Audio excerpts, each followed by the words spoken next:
Jeudi dernier, en France, l'Assemblée nationale a voté à l'unanimité des mesures visant à pénaliser l'industrie vestimentaire de la fast fashion en interdisant, entre autres, la publicité pour la vente de vêtements à prix ultra réduit et souvent aussi de très piètre qualité, il faut dire.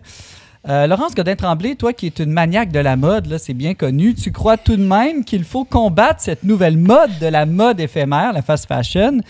Est-ce que c'est pas pourtant normal, là, une fois de temps en temps, d'avoir le goût de changer de look? Oui, comme tu le dis, grande spécialiste de mode. Non, pas tant que ça, là, c'est-à-dire, faut que je l'avoue, là, ça m'arrive encore de demander à ma mère si ces couleurs-là vont ensemble. Tu ne demandes pas à ton mari? Non, surtout pas. Je crois pas que ça t'amènerait à grand-chose.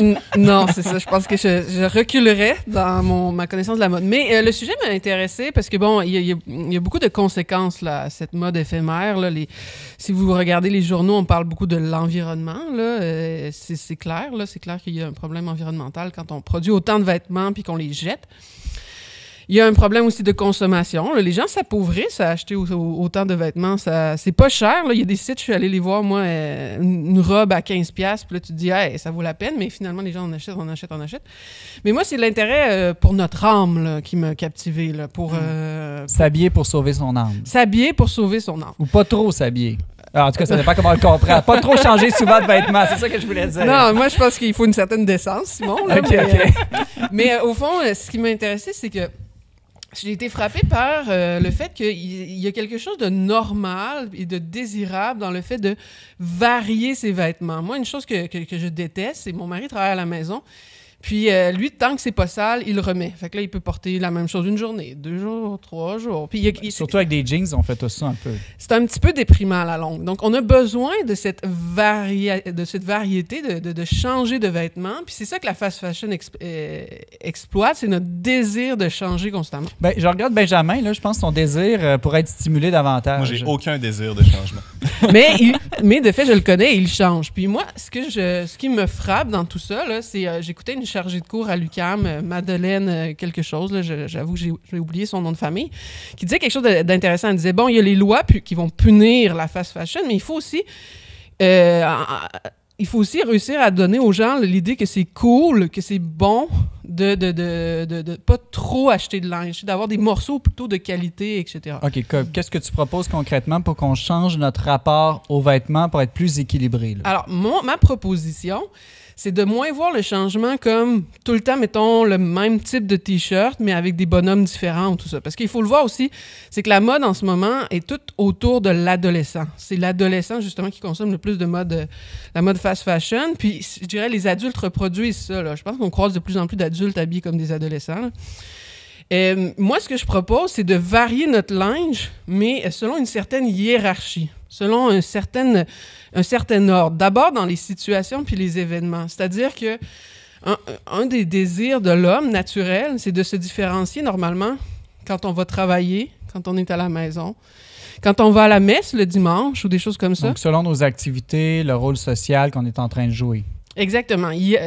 Cette semaine, justement, j'étais très, très, très fatiguée. Là. Ma fille avait mal dormi, puis ça donne que quand mon fils est revenu de la garderie, je l'avoue, j'étais en pyjama, ça l'a scandalisé.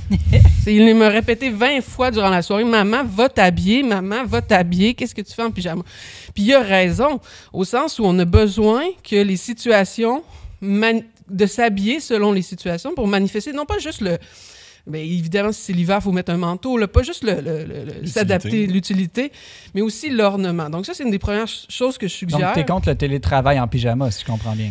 Ben oui, au moins le haut, là. Faut que le haut soit un peu beau. Mais moi, j'ai une joie, en tout cas, de m'habiller le dimanche différemment des autres jours. Puis même, je lisais Charles de Coninck, un philosophe québécois bien connu, qui disait... Et c'est pas superficiel pour une femme d'avoir le désir de porter une robe de mariée une fois dans sa vie. Ça a l'air... Moi, j'avais une cousine une fois qui avait dit ça. C'est pas de la surconsommation. C'est ça. J'avais une cousine une fois qui disait « J'aimerais me marier juste pour mettre une robe de mariée. » Puis je trouvais ça un peu niaiseux sur le coup. Mais après, quand j'y repense, ça manifeste quelque chose d'important. C'est que c'est vrai que la robe de mariée, quand tu portes ça, t'as comme un coup, là. Tu sais, c'est vraiment... C'est d'une beauté, mon mari disait, tu sais, ça fait penser quasiment à la transfiguration, là, le vêtement blanc du Christ et tout ça. Là. Il y a quelque chose de tellement... c'est un beau moment dans la vie d'une femme que de mettre une robe de mariée, au-delà du mariage même, puis tout ça. Donc, il y a ça d'une part. Et je pense que une chose qui pourrait combler notre désir de variété dans le vêtement, c'est aussi de retrouver un sens de la hiérarchie sociale. Parce que Charles de Coninck, dans son texte sur le vêtement, défend que le vêtement doit représenter notre nature sociale. Puis notre nature sociale, ben, ça fait en sorte qu'on a des rôles différents dans la société. On n'aime plus ça, les hiérarchies. Laurence, on veut que tout le monde soit égaux aujourd'hui. Ben, c'est ça. Si Tocqueville revenait à la vie, là, Tocqueville a écrit beaucoup sur l'égalité en démocratie. Il dirait « La fast fashion, c'est une conséquence de notre amour disproportionné pour l'égalité. » Parce que, comme j'ai dit, on finit tous par s'habiller comme des adolescents. Mais il y a quelque chose de beau, puis je pense que c'est le fun de redécouvrir. Là, j'étais pas comme ça avant, mais de redécouvrir que c'est pas pareil un prof puis un élève, par exemple.